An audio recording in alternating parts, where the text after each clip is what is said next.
සුබ දවසක් ඔයාලට. ඉතින් දැන් වෙලාව ටිකක් හවස් වෙලා. ඉතින් හවස 5ට විතර ඇති. ඉතින් මට පොඩි විවේකයක් හම්බුණා. ඉතින් ඒ වෙලාවේ තුඹගාවේ පැත්තේ පොඩි රවුමක් දාන්න ආවා. ඉතින් ඒ ගමන් පොඩි වීඩියෝ එකක් කරන්න හිතුණා. ඉතින් අද අපි බලමු මල් පරාගණය කරපු තුඹ ගෙඩියක් අස්වැන්න නෙලන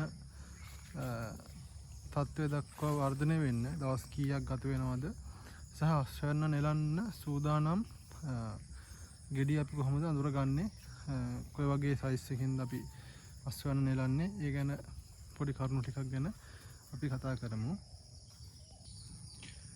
ඉතින් මලක් පරාගණය කරලා අස්වැන්න නෙලන ගෙඩියක් දක්වා වර්ධනය වෙන්න සාමාන්‍යයෙන් දවස් 14ක් විතර යනවා. ඉතින් දවස් 14න් පස්සේ දවස් 20 වගේ දක්වා අපිට පුළුවන් අස්වැන්න නෙලන්න. ඒ කියන්නේ ගෙඩිය අපි දැන් එක දවසක පළවෙනි දවසේ පරාගණය කරපු මල තවත් දවස් 14කින් එහෙම නැත්නම් 15 වෙනි දවසේදී ඒක අපිට අස්වැන්න නෙලන්න පුළුවන් මට්ටමට හැදෙනවා. හරිද? හැබැයි ඒ ගෙඩිය විතරක් අපිට අස්වැන්න නෙලන්න බෑනේ. එතකොට අපි දවස් 5ක 6ක විතර මල් එක දවසේ ගන්න. ඒ කියන්නේ දවස් 5ක 6ක ගන්න මල් එක දවසේ තමයි අපි අස්වැන්න නෙලන්න ගන්න. එතකොට අපි පළවෙනි දවසේ ගාපු ගෙඩිය දවස් 14කින් අස්වැන්න නෙලන්න පුළුවන් වගේම පස්වෙනි දවසේ ගාපු මල ගන්නකොට පළවෙනි දවසේ ගාපු ගෙඩියට දවස් 16ක් 17ක් විතර වෙනවා. ඉතින් එහෙම තමයි අස්වැන්න නෙලන්න අපි ගෙඩි තෝරගන්නේ. ඉතින් දවස් 5ක විතර ගාපු මල් වල ගෙඩි අපි අස්වැන්න එක දවසක අස්වැන්නක් නෙලීම සඳහා අපි තෝරගන්නවා. එතකොට බැලු බැලමට හඳුර ගන්න පුළුවන් මේ වගා ගැන දන්න කෙනෙකුට. එහෙම නැත්නම් කොහොමද අපි මේ අස්වැන්න නෙලන මට්ටමේ ගෙඩියක් හඳුනගන්නේ කියන එකත් කෙනෙකුට ප්‍රශ්නයක් වෙන්න පුළුවන්. ඉතින් කෙනෙකුට ප්‍රශ්නයක් වෙන්න පුළුවන් ගෙඩියක් තෝරගන්නේ කොහොමද අස්වැන්න නෙලන්න සුදුසු කියලා දැනගන්නේ කොහොමද කියන එක. ඉතින් මේ මෙතන බලා ගන්න පුළුවන් වලට ගෙඩි ගොඩක් තියෙනවා. හරි මේක වැලක අතු දෙකක හැදිච්ච ගෙඩි. ඉතින් මෙතනදී වල බලා ගන්න පුළුවන් මෙන්න මේ වගේ ගෙඩි. මේ ගෙඩිය සාමාන්‍යයෙන් දවස් 5ක විතර ගෙඩියක්.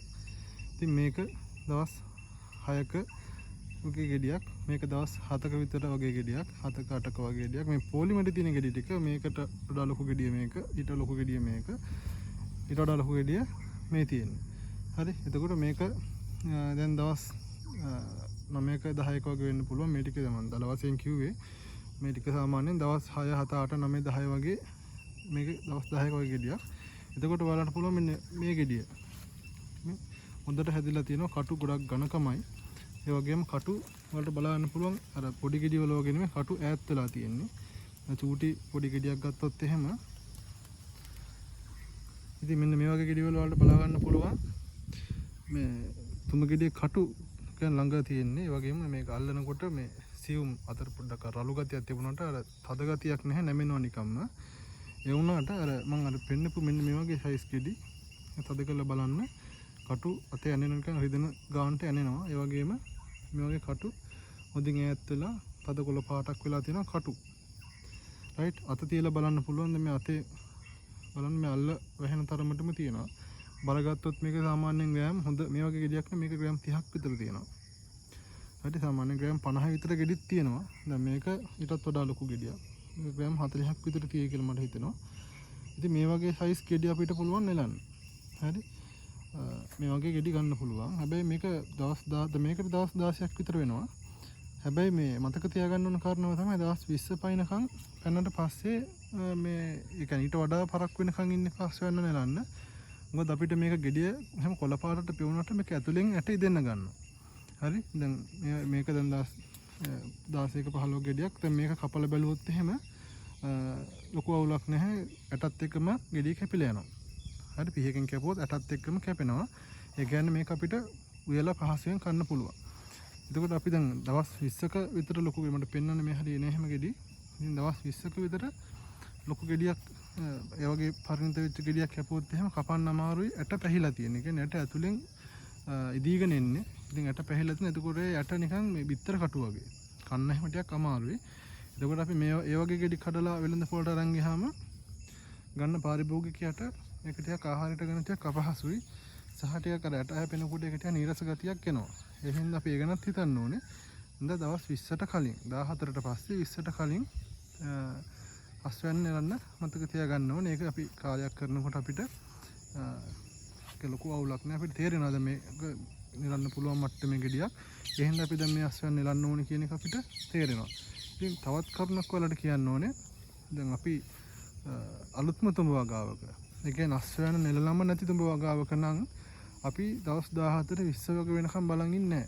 මොකද තාම දලු ගස් වර්ධනය වෙන අවස්ථාවක්. ඒ කියන්නේ අස්වැන්නක් නෙලලම නැහැ කියන්නේ සාමාන්‍ය දවස් 50 75ක වගේ ආසන්න. ඒ කියන්නේ දවස් 60 ඉඳලා 75 80 වගේ වගාවක්. ඒ කියන්නේ තාම හොඳට ගස් වර්ධනය වෙමින් පවතින කාලය.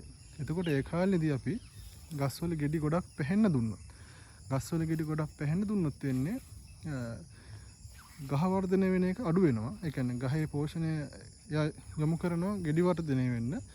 හරි. ඒ කියන්නේ මුල් මගින් අවශෝෂණය කරගන්න පෝෂණය ගහ විසින් තමන්ගේ ඵලයන් වර්ධනය කරන්න එහෙම නැත්නම් ගෙඩි වර්ධනය කරන්න යොදවනවා.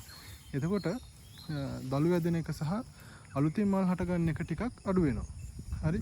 ගොඩක් අය හිතලා තියෙන ප්‍රශ්නයක් ඕක මේ දළු වැදෙන එක නැති වෙලා තියෙන අඩු වෙලා තියෙන දළු වැදෙන්නේ නැහැ ඇයි කියලා. ඉතින් සමහර විට ගෙඩි වගාවේ ගෙඩි ගොඩක් හැදිලා තියෙනවා නම් ලොකු ගෙඩි ප්‍රමාණයක් තියෙනවා නම් ගස්වල එතකොට අර ගහ විසින් පෝෂණය ඒ ගෙඩි පෝෂණය කිරීම සඳහා යොදවනකොට දළු වැදෙන එක ටිකක් ප්‍රමාද වෙන්න පුළුවන්. ඉතින් ඒකත් ඔයාලා මතක තියාගන්න ඕන කරුණක්. එතකොට හැම වෙලාවකම අස්වැන්න නෙලපු නැති වගාවක පළවෙනි අස්වැන්නු 3. ඒ කියන්නේ අස්වැන්න නෙලම නැති වගාවක පළවෙනි අස්වැන්නු 3 පුළුවන් තරම් ඉක්මනට නෙලනවා. අපිට දවස් හොඳට වර්ධනය වෙනවා නම් ගෙඩි දවස් 10 අස්වැන්න නෙලන්න පුළුවන් මට්ටමට ලොකු වෙනවා. ඒ කියන්නේ දවස් 14 10 අතර ලොකු වෙනසක් නැහැ. වෙනස තියෙන ඇතුළේ යට පැහිම සහ පැහෙන්නේ නැතිවීම කියන කාරණාව විතරයි. ගෙඩි ප්‍රමාණයේ ලොකු වෙනසක් බලා ගන්න බෑ. ඉතින් ඔයාලට පුළුවන් පළවෙනි අස්වැන්න 3 තාම ඉක්මනට නෙලන්න. අර දවස් 20 14 එහෙම වෙනකන් ඉන්න ඕනේ. සාමාන්‍ය වෙළඳ පොළට යවන්න පුළුවන්. විකුණු එක නලවියේ සඳහා පෙනුමක් තියෙන යම් ප්‍රමාණාත්මකව ලොකු වුණා නම් ගෙඩිය අනිවාර්යයෙන්ම අස්වැන්න නෙලන්න. එතකොට ගස් වලට සහනයක් එන්නේ ගස් රිලැක්ස් වෙනවා. හරි. එතකොට නිදහසේ ආය දළු වර්ධනය වෙලා හොඳින් අපිට ඵලදාව දෙන්න ගන්නවා. එහෙම නැතුව ගස් වල ගෙඩි පරණ කරොත් පළවෙනි මුර තුනේදී ගොඩක් වෙලා يعني ගොඩක් පැහැනකම් ගෙඩි ගස් වල තිබුණොත් අපිට අනිවාර්යයෙන්ම ඒ මුර තුන ඒ මුර දෙක තුන ගෙඩි කැඩුවට පස්සේ ආය දළු ඇදිලා මල් හැදිලා ගෙඩි ආය හැදෙන්න ඕනේ. එතකොට හොයට සති 2ක් 3ක් වගේ යන කාලයේදී කාලයක් අපිට අස්වැන්න ඉතාම අඩු මට්ටමකට එනවා. එහෙම නැත්නම් අස්වැන්න නැතිම වෙන මට්ටමකට එනවා. ඉතින් ඒක මතක තියාගන්න ඕන කාරණාවක්. අලුත් වගාවක නම් පුළුවන් තරම් ඉක්මනට ගෙඩි හදන්න. ගෙඩි පරණ වෙන්න දෙන්න එපා කොයලායවත් ගහේ. එහෙම අස්වැන්න නෙලා ගන්න. එහෙම නැත්නම් අනිවාර්යයෙන්ම ගස් වර්ධනය වෙන එක අඩු වෙලා ගෙඩි වර්ධනය වෙන එක විතරක් සිද්ධ වෙලා අපිට අස්වැන්නේ යම් අඩුවක් වෙනවා සති කිහිපයක්. ඉතින් වීඩියෝ එක ගොඩක් දික් වෙනවා. තව කරුණු කාරණා ටිකක් තියෙනවා ඔයාලට කියන්න. ඒ ගැන මම පස්සේ කියලා දෙන්නම්. ඉතින් අදට නවතින්න මට කියන්න උවමනා තිබුණේ අලුත් වගාවක නම් අස්වැන්න ගෙඩි ගොඩක් පැහැෙනකන් ඉන්න නැතුව පුළුවන් ඉක්මනට පළවෙනි මුර 3 වගේ කපන්න. එච්චරයි. සුබ දවසක්.